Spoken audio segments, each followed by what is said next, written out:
Welcome back, everyone. So we are continuing with Learning Unit 7. So let's go on. So what we're going to do now is we revise what your debtors individual account would look like. So now we are practically going to apply this. So what we're going to do is we're going to look at question 7.2 in your textbooks. In my textbook, it is on page, just quickly find it.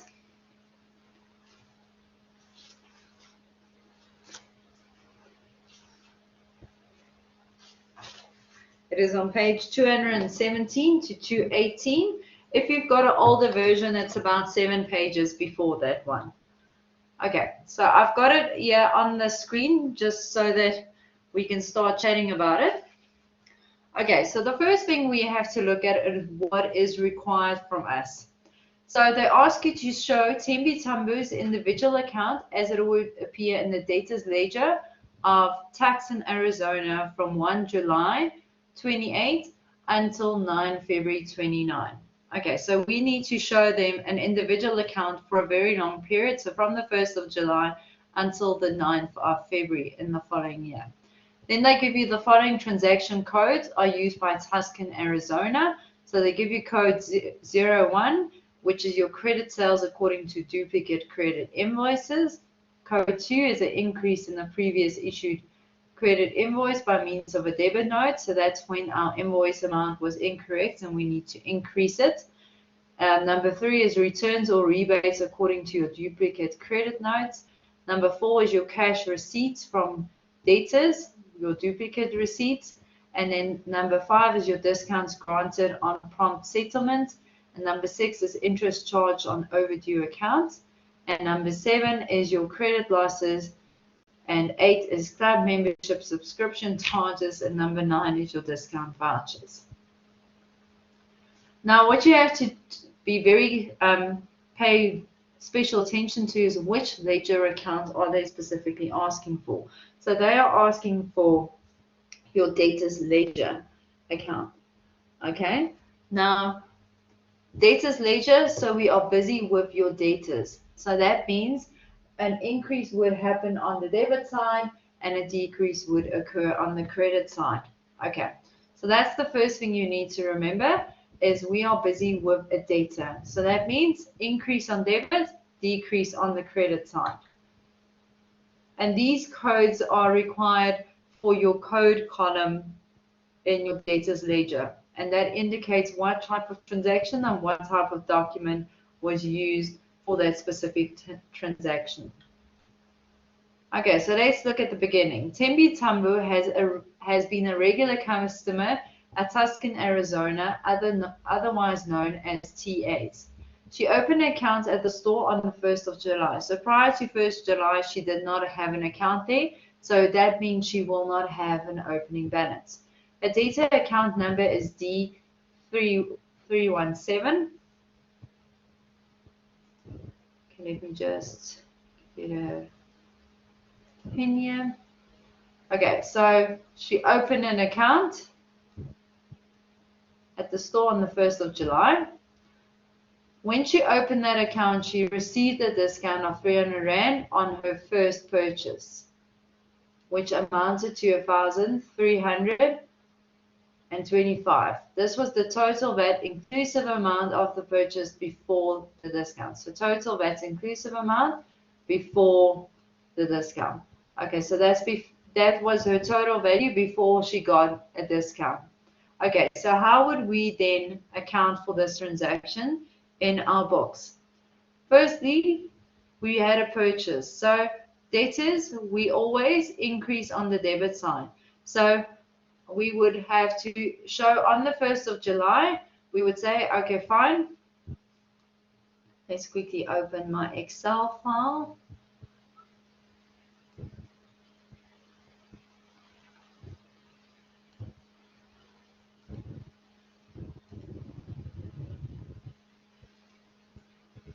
I'm just going to pull it over to this other screen and see if it opens.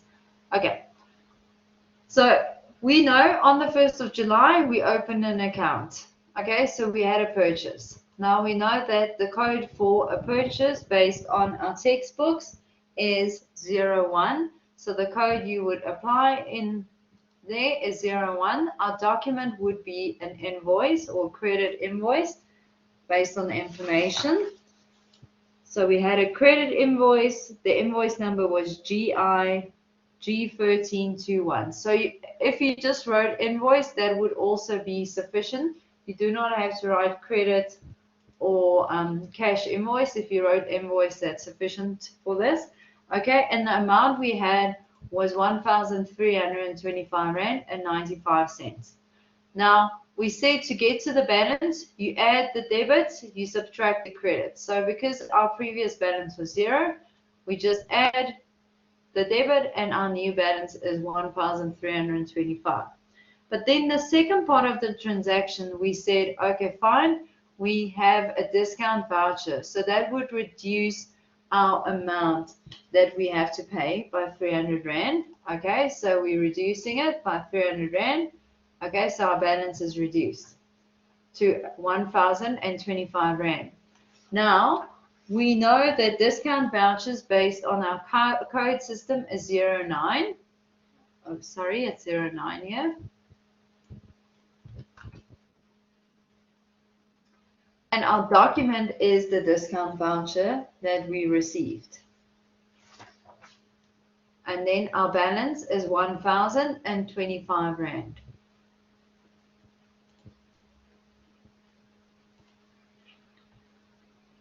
Okay, so as she only opened the account on the 1st of July, there was no opening balance, and the total purchase was before any discount, so our account would look as follows. So just like we did in the Excel file. Okay, let's look at the following transaction. So the following transaction was the subsequent transactions affecting Tembi's account took place on the 7th, journal reference number 7 for July. Okay, so there's a journal that was processed for this. The company realized that Tembi was undercharged by 100 Rand, excluding VAT, on 1 July, and a debit note R06 was issued and accepted on 5 July to rectify the error. Okay, so what happened is her invoice was too small, or the amount was not enough, so now they added an additional 100 Rand to her account to rectify the error. Now, based on our coding system, that would be code 02, increase in the previously issued credit invoice by means of a debit note. Our document would be debit note R06. Okay, so let's look at the Excel file. Okay, so on the 5th, based on our information, the transaction was on the 5th. They rectified it. Okay, so it's 02. Our document is a debit note, R06. 100 Rand excluding VAT. Now remember, when we look at a debtor's individual accounts, it is always inclusive of VAT, the amount, because of the fact that the debtor has to pay the VAT that the company then pays over to SARS or collects on behalf of SARS. So now we have to increase this balance, but with 100 Rand, and we have to add the VAT component onto it. So it's 100 times 1,15 or 115 over 100 to give us 115 Rand. And then we add that to our 1,025 Rand 95 cents to give us a new balance of 1,140 Rand and 95 cents. Okay, so that is for the debit note.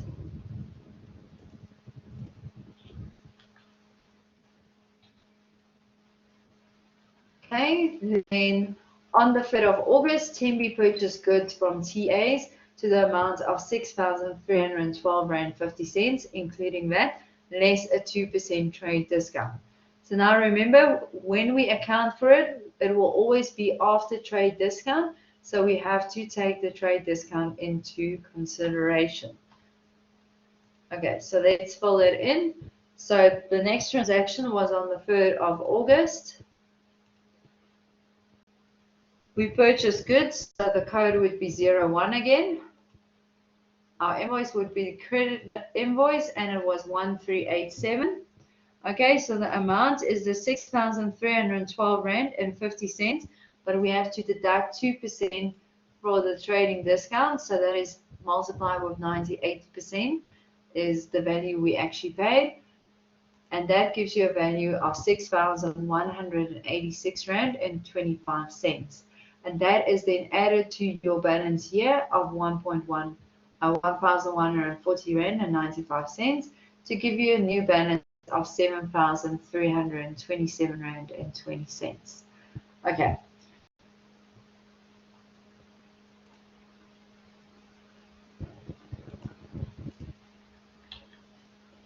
Okay, so this debtors ledger, we show the amount after the discount has been included, but remember always inclusive of that. So that was just how we calculated the transaction.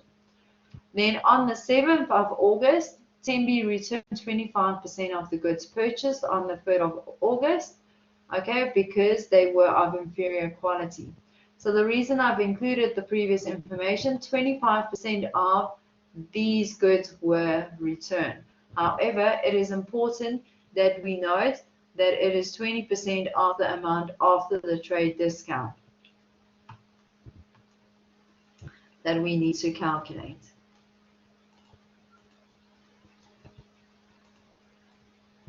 So the calculation would look as follows. We would have a credit note, and I forgot to open the folio numbers for you guys. So the folios for the credit invoices was DJ7, and then the general invoice was D. And the reason we know this is because they tell you the journal reference number is 7 for July. And then DJ and general journal 7, DJ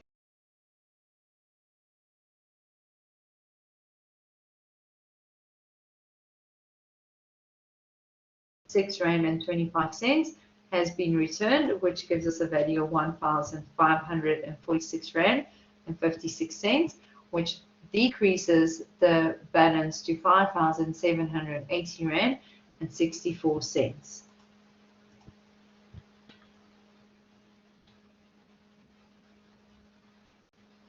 Okay, then the next transaction also on the 7th, now on the 31st, Tembi made a payment of 2,000 on her account. No settlement discount was received because the amount was not paid in full. Okay, so we're paying 2,000 Rand just to decrease the amount. Okay, so on the 31st, our code is 04, which is payments or cash receipts from the debtors, and then our receipts is RTC 78, and then our folio number is CBR number 8 of 2,000 Rand. Then on the 1st of September, we charged 45 Rand to Tembi's account for a quarterly club subscription. As per the agreement, it was directly charged to account. And then on the 15th, we sold merchandise to Tembi for 2,500, and she was offered a discount voucher for 600 Rand in part payment of the amount due. Okay, so let's go have a look. How do we disclose that on our general journal? Okay, so this one we've done now already, the 2,000 repayment. Okay, so the first one is the 45 Rand, which was charged to account for her subscription fee, or her quarterly subscription fee, that would increase her account by 45 Rand, and she would only note it once she looks at her account statement. And the code would have been 08, would have been the code, and its account statement, and it would have been 45 Rand. That would have increased the account to 3,825 Rand. Then the following transaction would have been she purchased additional merchandise of 2,500 based on invoice GI14. That would be your debtors journal, and it would increase by 2,500. But then they also said that we received a 600 Rand discount voucher for a part payment that was made. And this would be 09. discount voucher and they gave you the discount voucher number is D987 and it's General Journal 10 and we decrease it by 600 Rand. Okay, so this is what the transaction would look like based on the information provided. Okay, remember to show your payment and your discount separately in your information. So if they give you an invoice and a discount or a payment and a discount, we show it separately in order to show each and every individual transaction. Do not combine the two because then you would actually lose out on the marks that we provide for the document number, the folio number, and the amount. Okay, so that's just something specific to note when you have a test or exam. On the 1st of December, a significant part of the account was long overdue and they decided to charge interest amounting to 53 Rand 81 cents to her account. So that would increase her account. Okay, and this is normally done in a general journal. So we would then account for the interest with a journal voucher and it would be 53 Rand 81 cents. Okay, then on the 9th, we received a letter from Tembi's attorneys informing us that she has gone into liquidation along with a payment constituting 25% would be paid from her insolvent estate and that receipt was RCT 143. Okay, so what that means is you would have to then take, let me just unhide the previous transaction we looked at. This was 06. Okay, so the first thing is we know we received 25 cents. So we've got a receipt, which is 04 on the 9th of October, 9th of February. We know this would be in your cash book receipts. So it would be the second month in the following year. And we received an amount of 25 cents. Okay, which would reduce her balance. So we take the balance as is times 25% would give us a value of 1,444 Rand and 86 cents, which would then reduce the balance to 4,334 Rand. And that balance, because she went insolvent, she will no longer be able to pay it. So that balance will then be written off, which would then result in irrecoverable debt. So these descriptions in the back, the interest charge, irrecoverable debt, you do not have to show that when you write it in a test or an exam. This is just for additional information to show you the difference between what each journal was for. Okay, so journal voucher JB38. Okay, so then we write off the remaining balance to get to an outstanding balance of 0 once we are done. Okay, so this is very important. Once we have written off a debtor, there should be no amount left after they have been declared insolvent. Okay, so that is question 7.2. Do you guys have any questions on this question, or can we continue with question 7.4?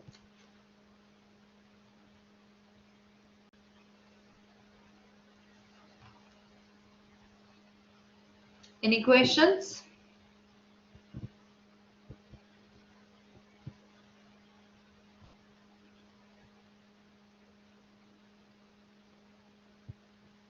Are you guys okay, or do you have questions on the debtors ledger that we've just completed?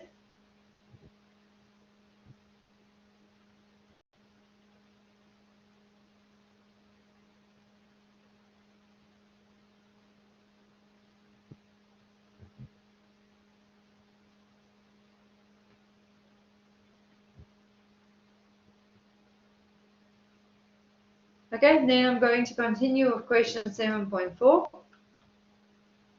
Okay, for question 7.4, we are going to look at question 7.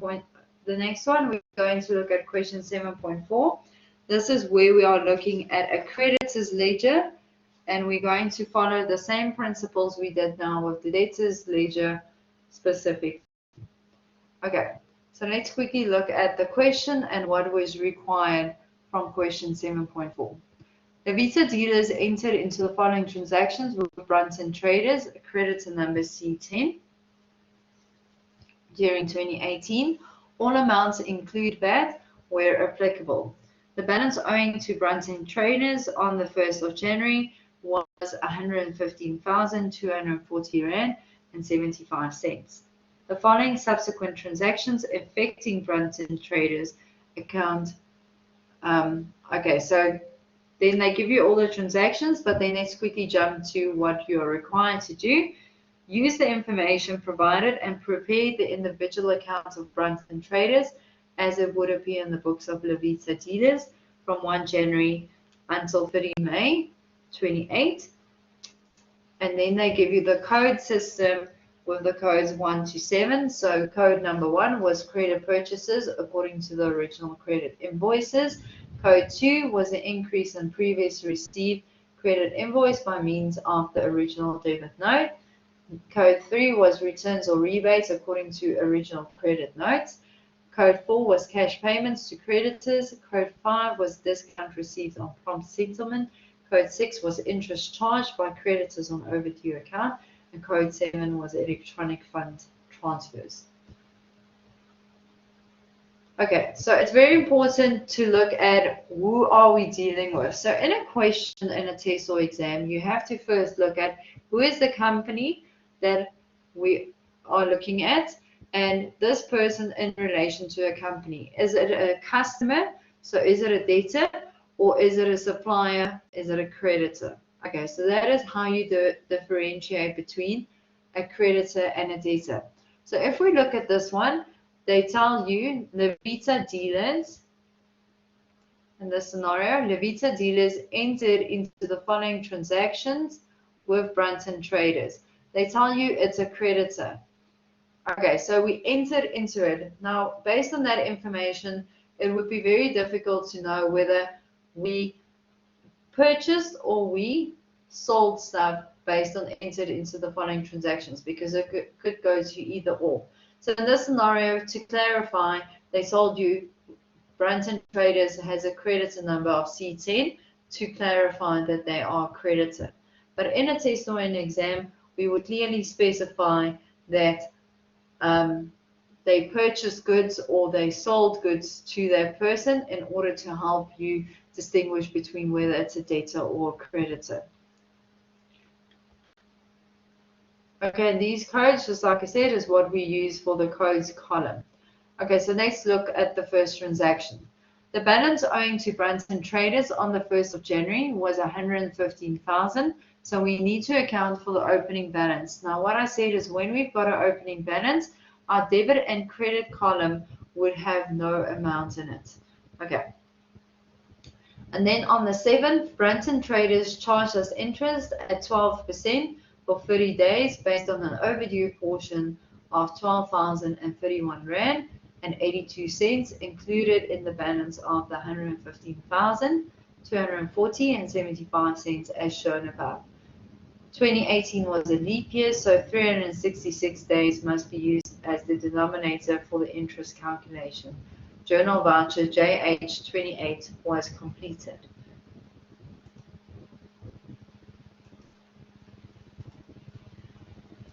Okay, so I'm just going to put over the Excel file, and then we're just going to work from the Excel file. Okay, so we are busy with the first two transactions, the opening balance and then the interest portion.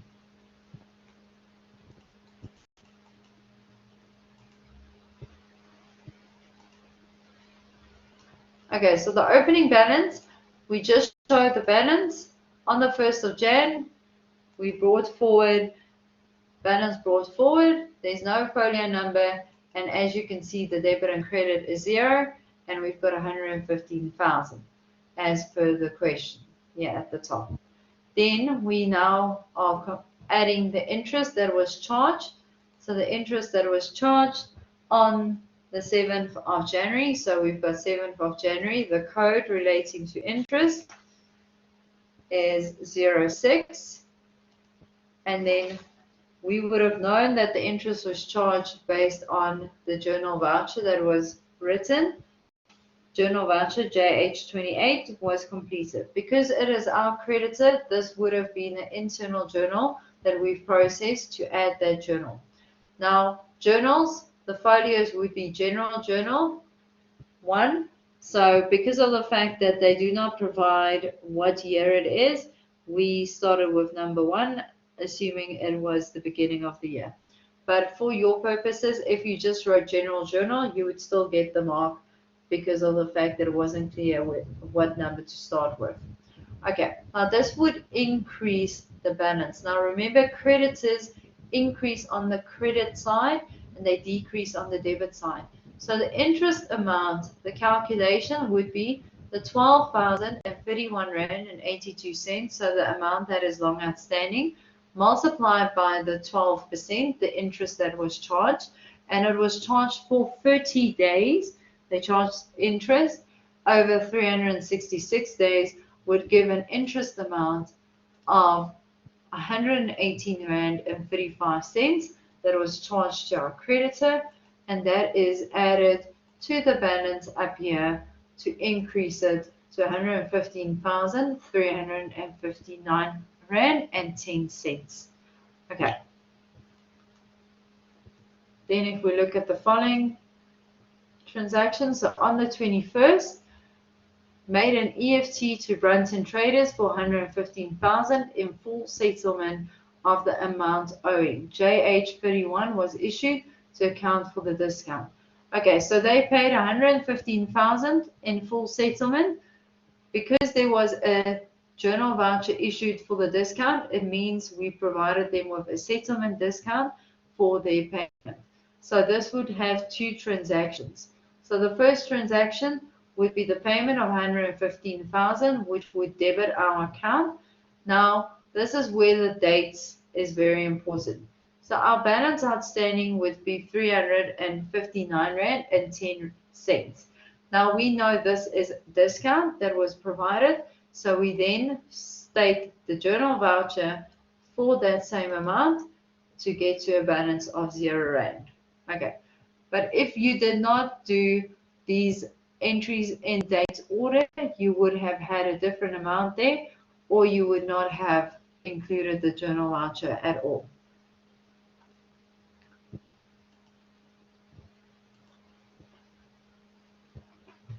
Sorry, let me just go back to the Excel file. Wrong one.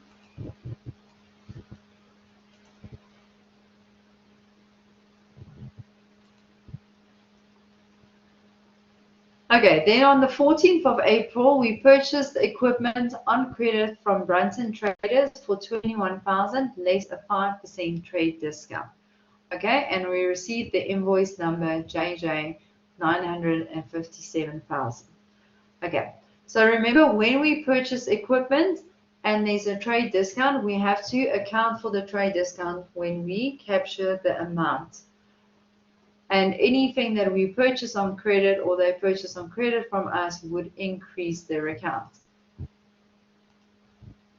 So 14th of May, we know credit transactions are the first, number 1, and it was a credit invoice that we issued, JJ957, Creditors Journal number 4.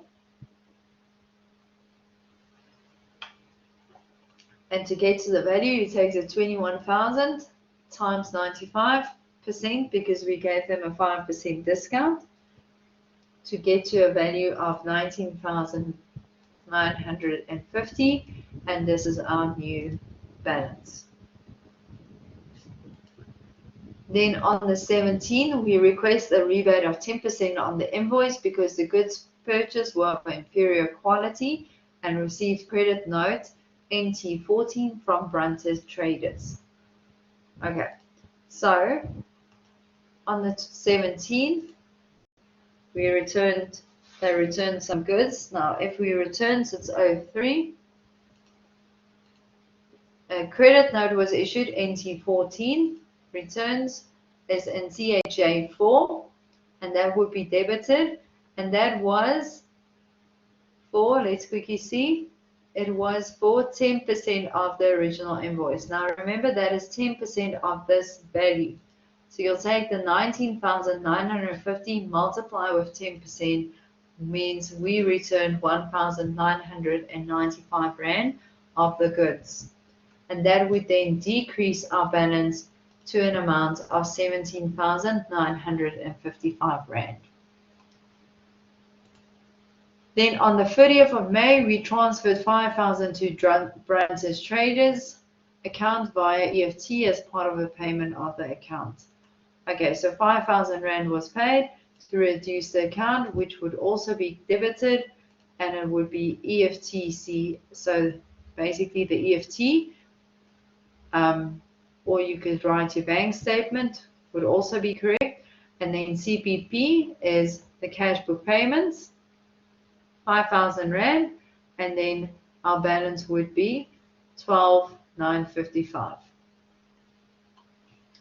Okay, so this is our creditors journal. This is how it should look.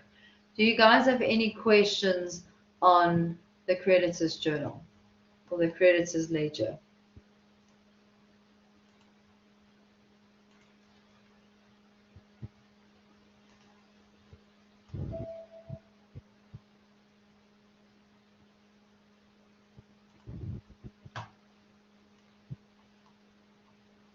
Do you guys have any questions?